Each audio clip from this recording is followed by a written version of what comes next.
I know all of you have questions about clinical trials, and he is the man to give us the answers. Well, thank you very much. It's a pleasure to be here. I'm a little shell-shocked because I took our daughter to college yesterday, and so far I haven't been called to say she's been expelled, so I'm really, really happy so far, day one. What I'd like to do is go through fairly briefly and quickly and hopefully leave time for questions and really introduce clinical trials to you. And for many people in the room, I realize this is a fairly well understood topic already to you. But in talking with patients and families and often with investigators as well, it's often clear that some of the nuances, some of the minutiae of how clinical trials are organized, what we mean by a phase 1 trial, what we mean by informed consent, why do you have these inclusion and exclusion criteria? These are some of the questions I get asked all the time, and I think it's sometimes helpful to sort of step back and do a kind of clinical trials 101, so that's what this will be. And if any of you are card-carrying clinical trialists, please feel free to take a stroll outside for the next 25 minutes. So, introduction to clinical trials. What are we going to try and cover? I'm going to talk a little bit about how clinical trials are designed, what is informed consent, and what you, as a potential participant in a research trial, can expect. So what is a clinical trial? Let's start with some definitions. When we talk about clinical research, there are really two main types of clinical research. Sometimes this is called patient-oriented research to distinguish it from, for example, laboratory research involving rats or stem cells or the like. So, broadly speaking, start at the bottom of the slide, we have clinical research, patient-oriented research that does not involve an intervention, does not involve adding a drug or a device or some form of medical manipulation. So observational, cohort, or epidemiological studies are designed to address health issues in large groups of people or populations, usually in natural settings, without an intervention. So this is not a clinical trial.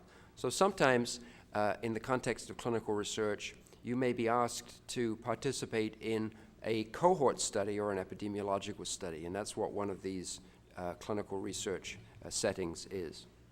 Now, a clinical trial is obviously a form of clinical research, patient-oriented research, but it's more specifically a research study in human volunteers to answer specific health questions, and carefully conducted controlled clinical trials where individuals are randomized to receive active drug or placebo are generally the best, fastest, and safest way to identify new treatments.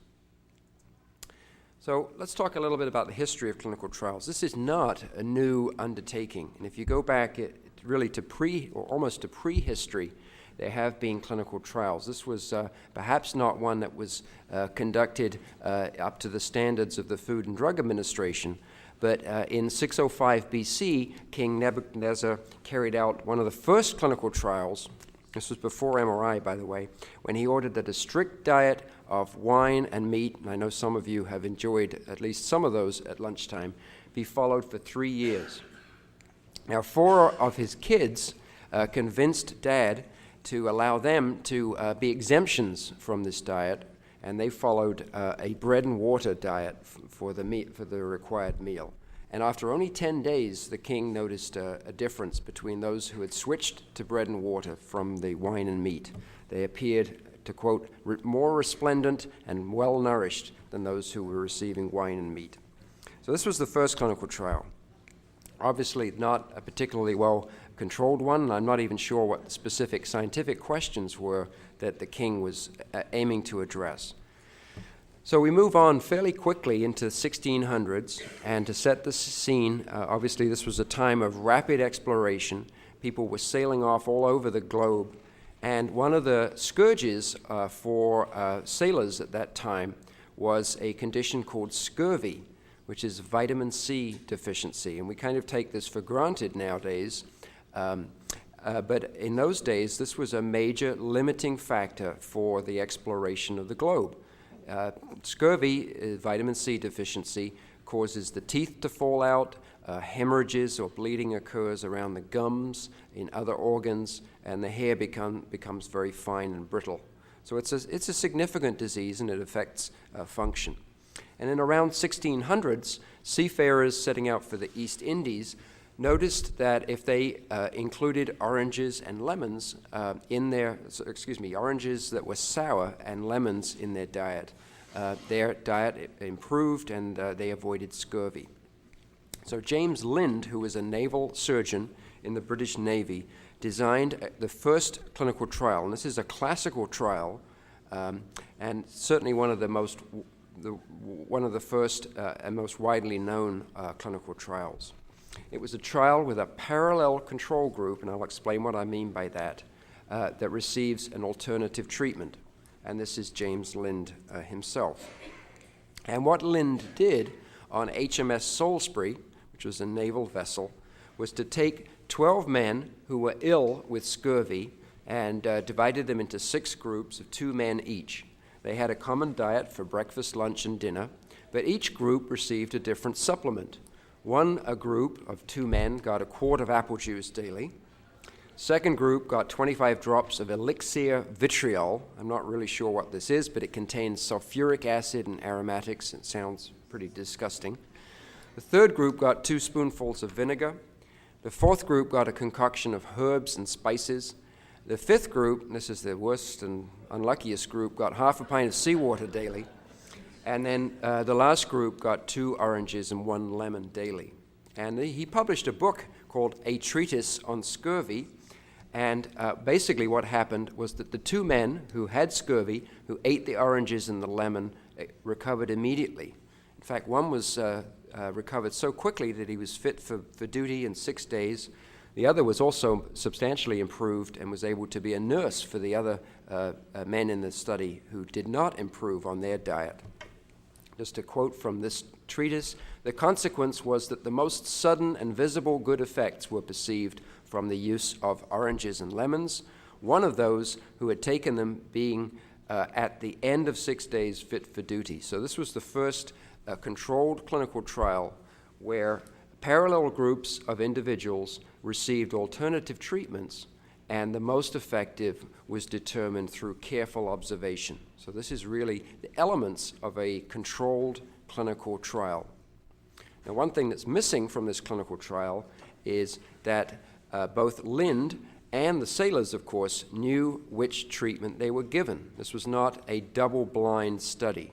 So obviously the group that got the half pint of seawater daily they obviously knew that they were getting seawater and not oranges and lemons. But they didn't know whether the seawater would be better for them than the lemons. Now, moving forward in the history of clinical trials, the concept of a placebo was introduced in the 19th century. Placebo comes from the Latin word meaning "I will please." And trials utilizing the placebo concept began to emerge in the 19th century. The placebo, the definition of this, is really an intentionally non-effective medical treatment. It may not be entirely inert, but it's intentionally non-effective for the disease or the condition in question.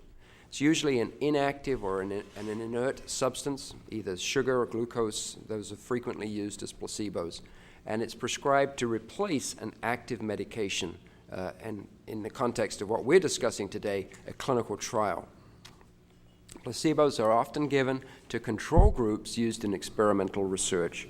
And the idea, of course, is to compare the results of the placebo recipients, people in the trial who got placebo, with those who received the active drug. And the reason for a placebo, in part, is to remove any psychological effects just from being in a study, being brought to clinic, having blood tests, etc., and also to remove any bias from the study as a whole. So the next component of clinical trials that we should discuss is informed consent and how this was developed. And if I could take a show of hands, but I suspect that many people in this room have already participated in clinical trials or have considered participating. And we just take it for granted these days that there will be informed consent. However, if you go back even as recently as 30 or 40 years, informed consent was still a thing in its infancy. So let's look a little bit at how informed consent developed. And this is really a concept of the 20th century. In 1914, there was a famous judicial ruling, called the Cardozo ruling, which underlined the right of bodily self-determination. This was a case of an individual who had surgery without giving their consent. And how could that happen? Well, they went in for what they thought would be a very minor surgical procedure and came out with a very major surgical procedure without giving their consent.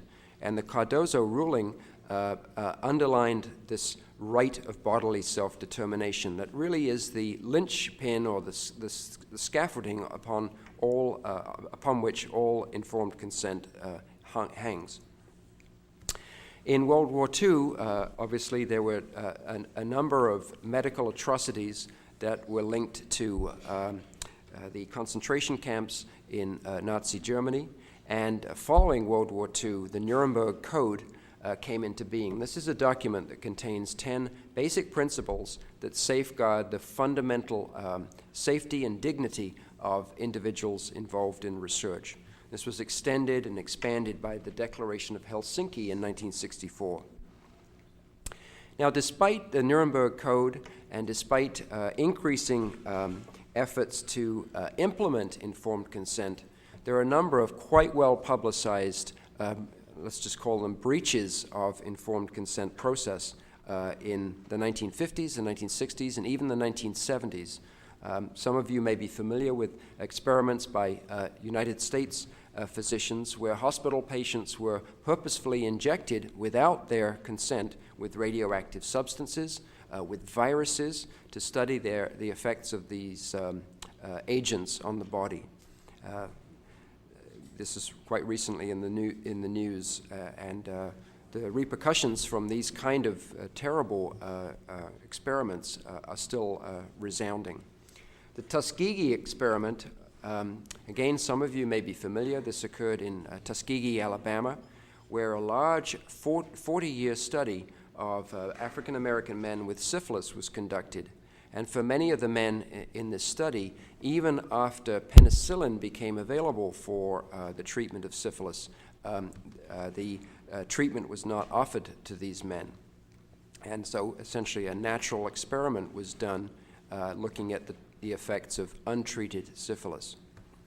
So it's largely as a result of some of these terrible experiments where informed consent was not obtained that the Belmont Report came into being. And this was published in 1979, and it summarized the basic principles underlying the ethical issues surrounding the conduct of human research. And this is really the bedrock of how and why informed consent is conducted today. So let's move on to how clinical trials are designed. We have, and you've probably heard of these phrases before, 4 main categories or types of clinical trials: phase 1, 2, 3, and 4. So a phase 1 clinical trial is really the first stage of clinical testing, meaning the first stage of testing in human beings.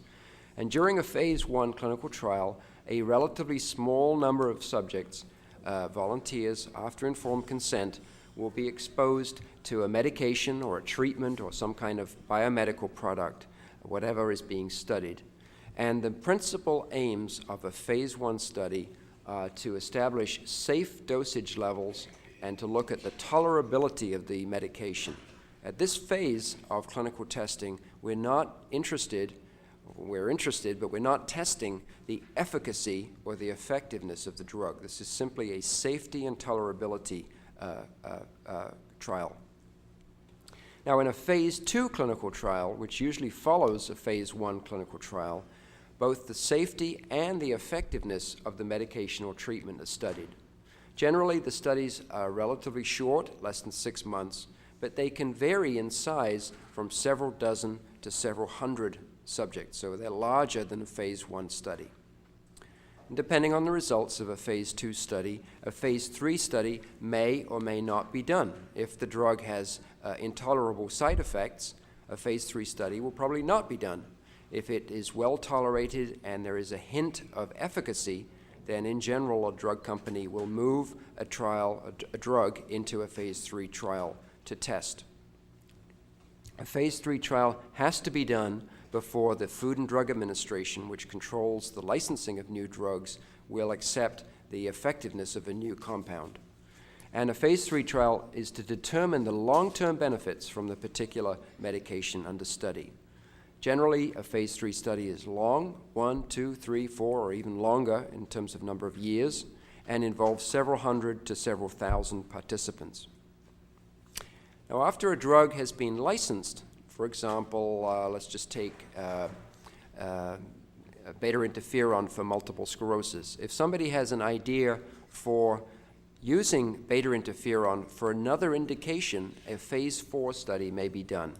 And this is to test a new indication or a new dosage of a drug. So, for example, if somebody wanted to use beta interferon for the treatment of headaches, this would be done in the context of a phase 4 study. Now, I mentioned the phrase randomization before, and it's important that most controlled clinical trials, certainly phase 2 and phase 3 trials, are conducted as randomized trials. The purpose of randomization is to eliminate bias from a study. So if I take 10 people and I personally, as a physician, assign them to treatment, I may be biased in how I assign the first 5 subjects to treatment compared to the last 5 subjects. And randomization is the process by which participants in a trial are assigned to a specific treatment. It's generally not done by a flip of the coin, but that's the basic statistical concept which underlines it. So in general, randomization eliminates bias from clinical trials. We've talked a little bit about placebo, so I don't think I'll comment too much further on this, except to talk a little bit about what placebo effect is. We know from imaging studies that when an individual takes a placebo, there can be quite obvious measurable changes in the brain. So placebos, even though they're containing only sugar or an inert substance, can have a true biological effect within the brain. And this is the basis by which many medications may work.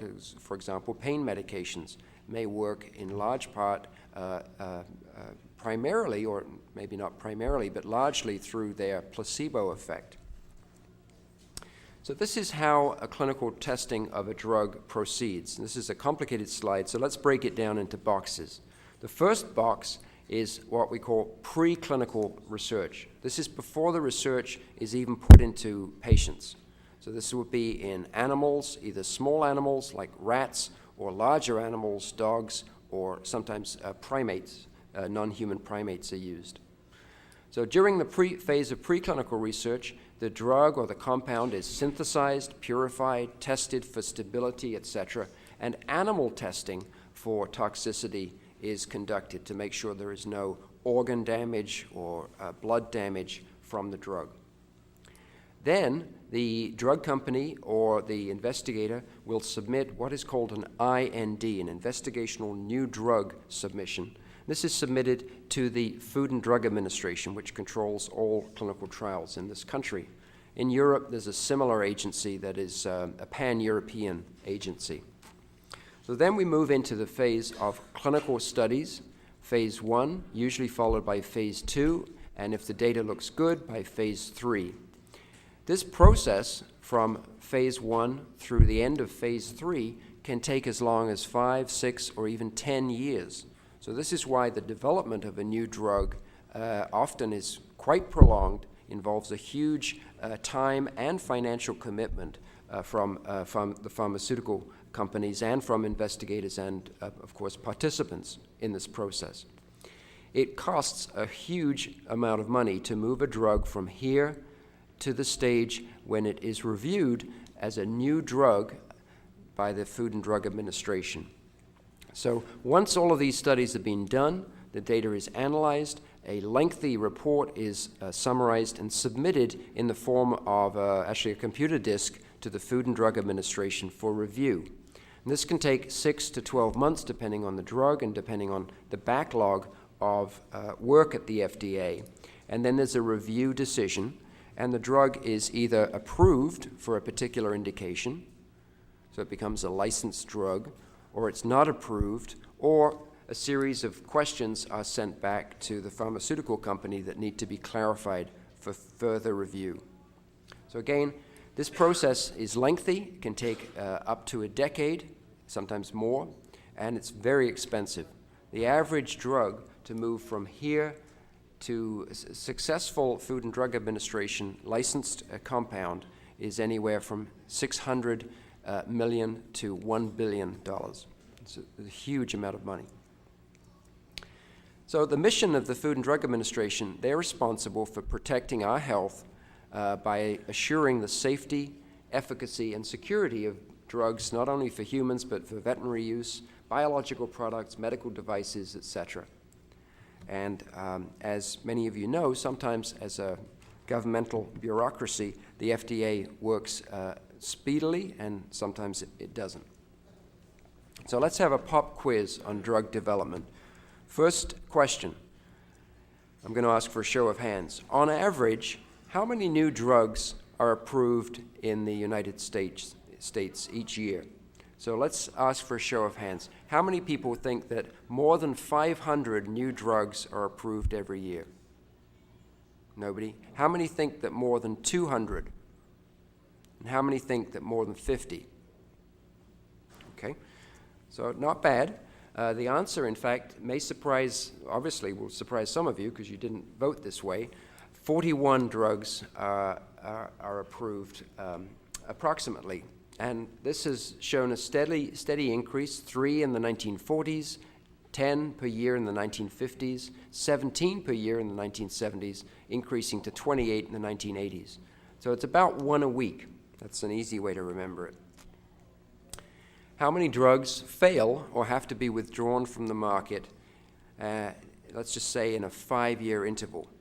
How many drugs in a 5-year interval? How many think that more than 20 drugs have to be withdrawn from the market because of side effects in a 5-year interval? Hands up. Okay. In fact, it's very small. The average is only about 1.8 or 2 per year, and it hasn't changed over the last 37 years. So what this is really telling us that even though there obviously are some drugs which after licensing are found to be unsafe, the number is really very small. And this really tells us that the system works. The system of checks and balances, safety testing, animal testing, human testing works.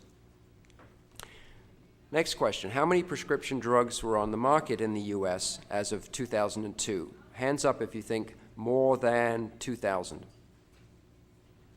All right, it's way more than 2,000. 3,200 according to the 2002 Physician's Drug Reference.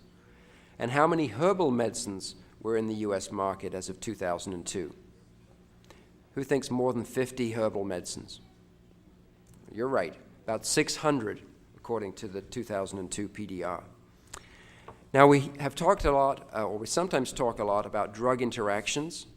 So if you multiply 3,200 licensed drugs by 600 herbal medicines, you come up with a possible combination, or number of combinations, of 2.79 with 15 zeros after it. So there is a huge number of possible combinations of drugs.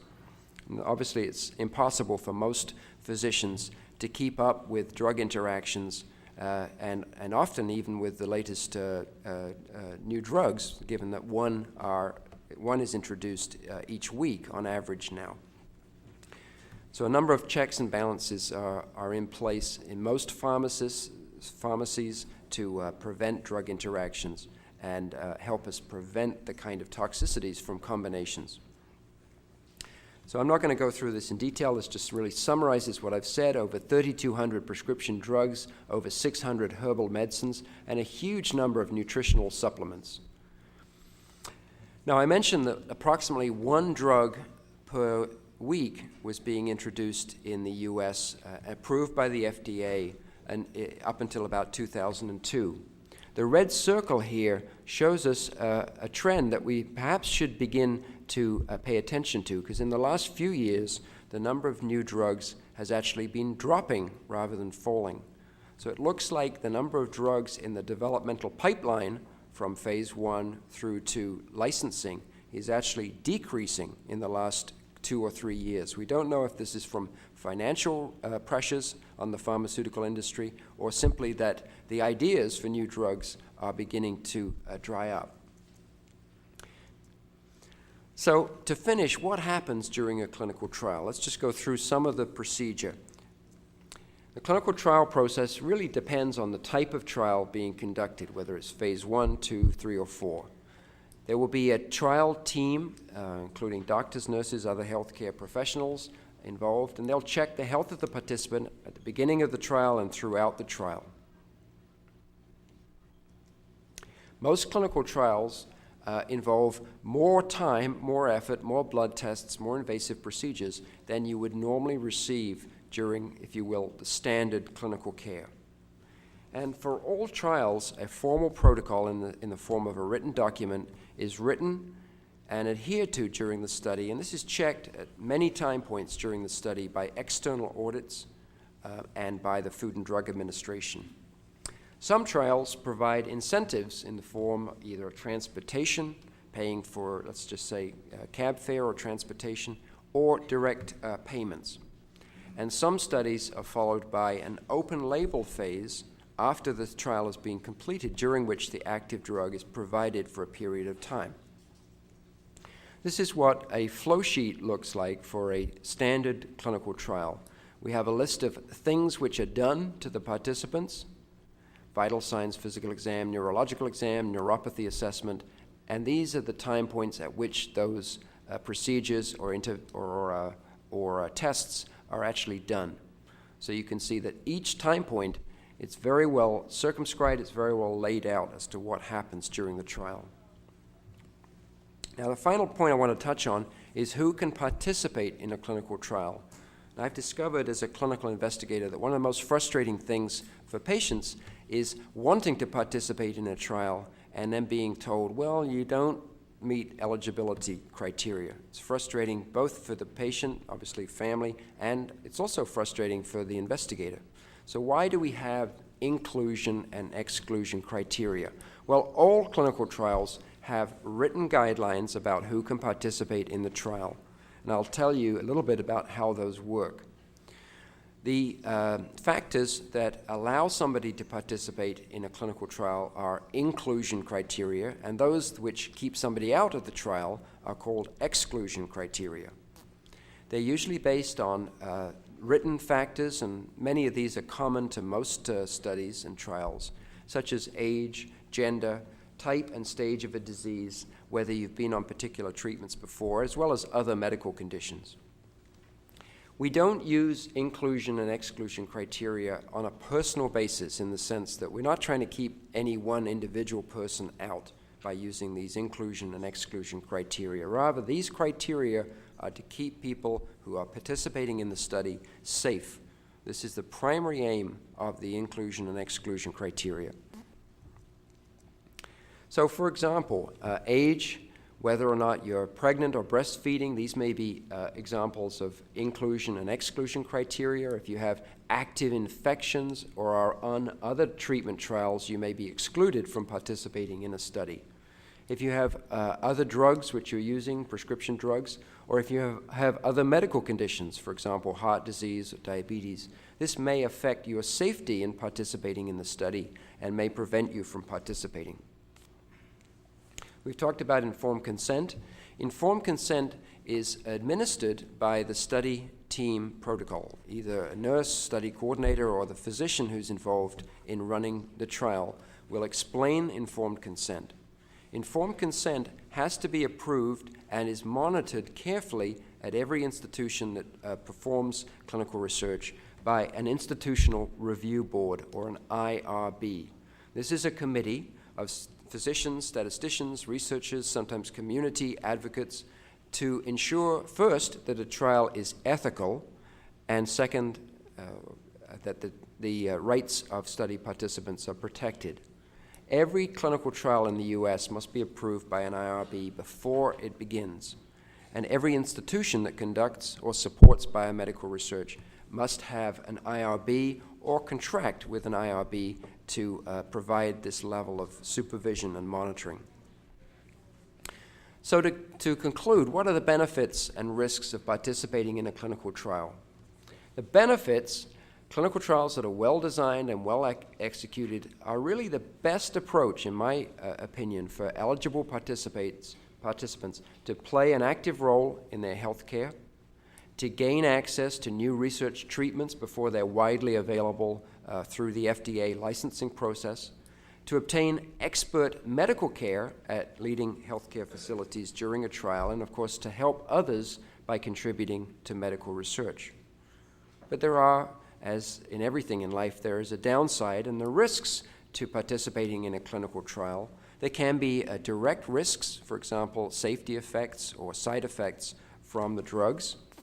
The treatment may not be effective for the participant. So if you've participated for 5 years with an ineffective drug, you may be worse at the end of that 5-year period than you were before you took the drug. Not because of the drug, but because you have essentially been using an ineffective drug. And finally, as we've talked about, the protocol may require more visits, more time, more blood, more invasive procedures than typical clinical care requires. So what kind of questions should you, as a potential research trial participant, ask? You should know as much as possible about the clinical trial. Check out the researchers, check out the institution. Have they had problems or breaches of, for example, ethics in the institution that relate to clinical research? Many of you know that at Hopkins we had a major problem 2 or 3 years ago with a clinical research trial with the tragic death of a volunteer. And that led to major changes in our institutional review board and major changes in how clinical research is done. Some of the answers to these questions regarding a study will be found in the informed consent. And you can ask for the informed consent. It doesn't mean that you have to sign it. You can read it carefully, you can show it to other people, and we would encourage you to do that. You need to know before even considering any study or participating in any study, what's the purpose of the study? What's the question being asked here?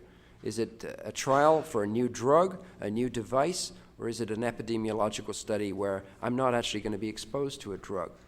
Who's going to be in the study? Am I going to be the only one, or will I be one of hundreds of people across the country? Why do the researchers think that the new treatment is any good? Has it been tested before? Am I going to be the very first person on the planet to get this injection? And what kind of tests and treatments are involved? Do I have to inject myself in the head twice a day for the next 10 years? You need to know these things very early on. Side effects, risks, benefits. How will this trial affect my daily life? For example, will I be required to stop certain medications or change my diet during the study? How long will it last? Will I be in the hospital? If I am, who's going to pay for it? Will I be reimbursed for other expenses? And after the study, will I be required to come back periodically every year for the next X number of years? How will I know that the treatment is working? Will I be told whether it's working? Will my physician be told whether it's working? And finally, who will be in charge of my care? Who do I call if I have a problem? How do I get hold of you? So these are the main questions that I would encourage all of you to write down and address with the study team as you consider a trial. There's a lot of information out there on the web. These are a couple of websites. One of them is, if you just Google to clinical trials, you'll go to the NIH's clinical trials site, which is a very good site not only to find where to participate in clinical research, but also some of the details that we've been through today. And second, CenterWatch is another good site for locating or finding sites where clinical trials are being done close to you. So I'll close there and ask if there are any questions from the audience, if we have time for questions, that is. Thank you.